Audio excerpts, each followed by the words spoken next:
امید ہے آپ سب خیریت سے ہوں گے۔ اگر آپ نے ابھی تک ہمارا چینل سبسکرائب نہیں کیا تو اسے ابھی سبسکرائب کر لیں اور بیل آئیکن کو دبانا بالکل بھی مت بھولیں۔ آپ کا بہت بہت شکریہ۔ نمبر 8، جانے جہاں۔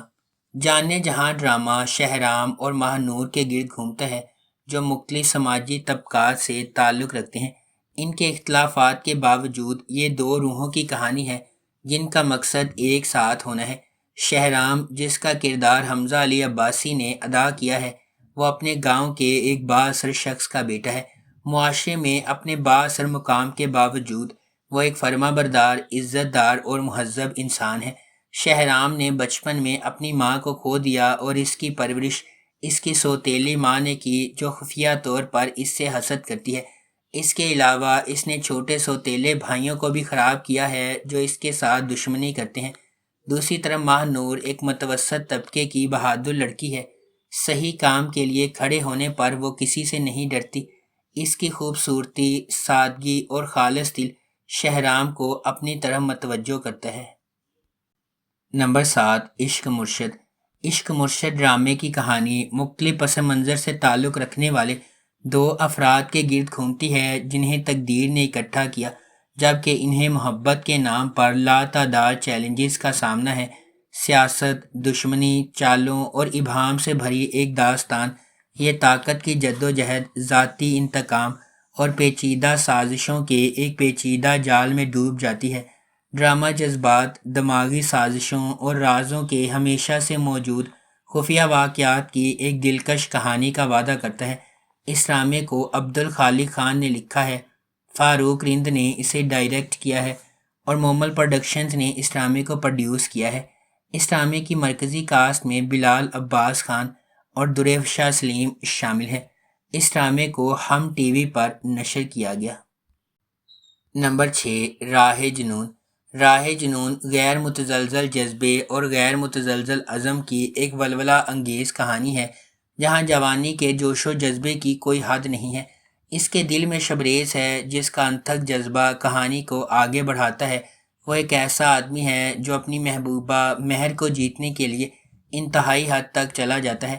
شبریز کی مہر سے محبت اتنی گہری ہے کہ وہ محبت کے حصول میں ناقابل تصور کام کرنے کو تیار ہے۔ کہانی ایک شدید غیر متزلزل محبت کی کھوج کے طور پر سامنے آتی ہے جو تمام رکاوٹوں اور کنونشنوں کو مسترد کرتی ہے، کیونکہ شبریز کسی بھی طرح سے اسے اپنا بنانے کی جستجو میں پرعزم ہے۔ اس ڈرامے کو ریحانہ آفتاب نے لکھا ہے، سید احمد کامران نے اسے ڈائریکٹ کیا ہے اور مومل پروڈکشنز نے اس ڈرامے کو پروڈیوس کیا ہے۔ اس ڈرامے کی مرکزی کاسٹ میں دانش تیمور اور کومل میر شامل ہیں۔ اس ڈرامے کو ہم ٹی وی پر نشر کیا گیا۔ نمبر 5، داؤ۔ ڈرامے کی کہانی الماس نامی خاتون کے گرد گھومتی ہے۔ اپنے شوہر کی موت کے بعد الماس اپنے خاندان کی کفالت کی ذمہ داری اٹھاتی ہے۔ پورا کرنے کے لیے وہ ایک سیلون کھولتی ہے اور میچ میکر بن جاتی ہے، تاہم اس کا لالچ غالب آ جاتا ہے جس کی وجہ سے وہ دونوں پیشوں میں دھوکہ دہی کا شکار ہو جاتی ہے۔ اپنے لالچ کے باوجود الماس نے خود کو ایک عقیدت مند ماں کے طور پر پیش کیا جس نے اپنے بچوں کے لیے اہم چیلنجز پر قابو پا لیا ہے۔ وہ اپنے بچوں کے لیے بہترین چاہتی ہے، تاہم وہ اکثر دوسرے خاندانوں کے بچوں کے ساتھ بدسلوکی کرتی ہے، کرما کے آفاقی قانون سے لا علمی ظاہر کرتی ہے۔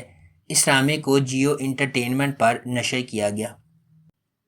نمبر 4، محروم۔ عمیر ایک امیر اور بااثر گھرانے سے تعلق رکھتا ہے۔ اپنے والد زاہد کے فرسودہ اور قدامت پسند خیالات سے متاثر ہے۔ زاہد کا اپنی بیوی نسرین پر کنٹرول اس کے خود غرضانہ ایجنڈے کی عکاسی کرتا ہے، جس سے عمیر کے ذہن میں خواتین کے بارے میں شکوک پیدا ہوتے ہیں۔ یونیورسٹی میں عمیر زائرہ کے لیے آتا ہے جو ایک ترقی پسند مفکر ہے۔ ان کی باہمی محبت کو زائرہ کے بچپن کے دوست سعد نے منایا ہے، تاہم عمیر سے شادی کرنے کے بعد زائرہ کو اپنی گھریلو حرکیات کی پیچیدگیوں کا سامنا کرنا پڑتا ہے۔ زائرہ کے ترقی پسند نظریات زاہد کی قدامت پسندی سے ٹکراتے ہیں، جس سے اس کی زندگی میں انتشار پیدا ہوتا ہے۔ عمیر پہلے زائرہ اور سعد کی دوستی کو قبول کر رہا تھا، اب ان کی قربت پر سوال اٹھاتا ہے۔ ظاہرہ کے ساتھ اس کے تعلقات کشیدہ ہوتے ہیں جو اس کے نقطہ نظر میں اچانک تبدیلی سے پریشان ہے۔ نمبر 3، خمار۔ خمار ایک لازوال محبت کی کہانی ہے جو معاشرتی طبقاتی اختلافات سے پیدا ہونے والے چیلنجز اور ان سے پیدا ہونے والی نیگیٹیوٹی کو تلاش کرتی ہے۔ خمار معاشرتی توقعات اور چیلنجز کے سامنے محبت کی پیچیدگیوں کو تلاش کرتی ہے۔ فائز اور حریم مختلف پس منظر سے تعلق رکھنے والے دو افراد اپنی زندگی کو تقدیر سے جڑے ہوئے پاتے ہیں۔ فائز ایک متمول گھرانے میں پیدا ہوا حریم سے بالکل متصادم ہے جو ایک نچلے متوسط طبقے کے پس منظر سے تعلق رکھتی ہے۔ ان کے اختلافات کے باوجود تقدیر ان کے راستے ایک ساتھ باندھتی ہے۔ حریم اپنے بھائی روفی کی تعلیمی ضروریات اور اپنی والدہ کے طبی اخراجات کے درمیان پوری تندہی سے کام کر رہی ہے۔ اسے متعدد رکاوٹوں کا سامنا ہے۔ اپنی جدوجہد کے درمیان فائز، روفی کا ایک دوست، خاموشی سے ان کی مالی مدد کرتا ہے اور حتیٰ کہ حریم کے لیے کام بھی لیتا ہے، اگرچہ وہ ہوشیاری سے کام لیتا ہے۔ نمبر 2، سکون۔ سکون ایک غیر معمولی طور پر لکھا گیا ڈرامہ ہے جس میں پاکستان کے سب سے پیارے اداکار شامل ہیں۔ کہانی سے پتہ چلتا ہے کہ کس طرح اینا کی بے گناہی کا فائدہ اٹھایا جاتا ہے اور کیسے رضا کے غیر سنجیدہ رویے کا اس کے آس پاس کی متعدد زندگیوں پر دیر پا اثر پڑتا ہے۔ اس کے باوجود یہ قسمت کی طرف اشارہ کرتا ہے کہ وہ دو لوگوں کو اکٹھا کرے گی جنہوں نے کبھی سوچا بھی نہیں تھا کہ ان کے راستے ایسے حالات میں گزر جائیں گے۔ ثنا جاوید نے اینا کی تصویر کشی کی ہے، ایک شرمیلی، سادہ اور خاندانی لڑکی جو اپنی بے پناہ خوبصورتی سے بے خبر ہے۔ خاقان شاہ نواز نے رضا کا کردار ادا کیا، احسن خان حمدان کا کردار نبھا رہے ہیں۔ یہ ایک یاد دہانی ہے کہ ہمیں دوسروں کے ساتھ بات چیت کرتے وقت ہمیشہ چوکنا رہنا چاہیے، کیونکہ ہمارے اعمال اور ذہنیت کسی کی زندگی پر اہم اثرات مرتب کر سکتے ہیں۔ اس ڈرامے کو ARY ڈیجیٹل پر نشر کیا گیا۔ نمبر 1، پاگل خانہ۔ پاگل خانہ ڈرامہ خالص محبت کی کہانی ہے اور جہاں محبت کرنے والے ایک دوسرے کے ساتھ متحد ہونے کی خواہش رکھتے ہیں۔ اس ڈرامے میں صبا قمر اور سمیع خان ایک محبت کرنے والے جوڑے کے طور پر مرکزی کردار ادا کر رہے ہیں۔ وہ ایک دوسرے کے پیار میں ہیں، اپنی روح کا ہر اونس ہڑپ کر رہے ہیں۔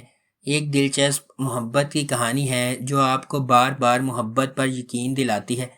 اس ڈرامے کی مرکزی کاسٹ میں سمیع خان، صبا قمر، عدنان شاہ ٹیپو، مشال خان، عمیر رانا، سید جبران، محمد شیخ اور ثنا مشال شامل ہیں۔ اس ڈرامے کو اقبال حسین نے لکھا اور ڈائریکٹ کیا ہے۔ ملٹی ورس انٹرٹینمنٹ نے اس ڈرامے کو پروڈیوس کیا ہے اور اس ڈرامے کو گرین انٹرٹینمنٹ پر نشر کیا گیا۔ اگر آپ کو ہماری یہ ویڈیو پسند آئی ہے تو اسے لائک کریں، شیئر کریں اور ہمارے چینل کو سبسکرائب کرنا بالکل بھی مت بھولیں۔ آپ کا بہت بہت شکریہ۔